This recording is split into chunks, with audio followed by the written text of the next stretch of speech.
Пока я загружала видео на канал, я уже успела, пока видео загружалось, я уже успела наложить сметанки и перемешать с сахаром. Кекс получился прикольный, это вкусно и...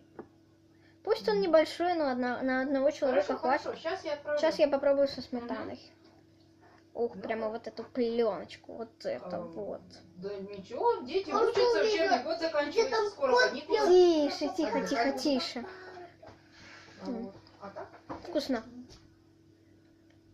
Сметанка очень вкусная, пусть я немного сахара добавила. У нас сейчас Мама разговаривали по телефону, но мне это не мешает. Надо папу Гришиного сюда перевозить, потому что ему уже совсем тяжело, одному не по силам. Я еле соскребла сметану на нормальное количество. На Украине живет, ему надо гражданство делать. Тише, подойди, пожалуйста. Не быстрое, да, так что боюсь, что смотрите, какой тут зайчик. Советского вида, конечно. Ага, занимается этими документами. Ты не котенок, ты зайчик. Хорошо, хорошо, обязательно передам. Иди, зайка, и надо говорить. Да, хорошо, хорошо. Ну ладно.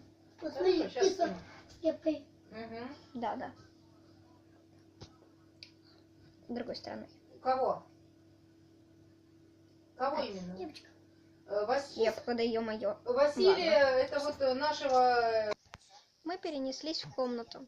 Кекс получился очень вкусный, пусть и жирный. Но кому как по вкусу, если понравится, пожалуйста, готовьте. Мне привычно, я его уже готовила. Сейчас смотрю, как раз мой брат зависает в YouTube, смотрит видео с канала... конечно, канал я рекламировать не хочу, но канал Cool Games. Он смотрит на аккаунте сестры. Потому что ему свой заводить нельзя, да, Владик? Могу просто да сказать. Ой, да. Всем пока. Рада, что это видео продлилось подольше и не выключилось, как все остальные. Всем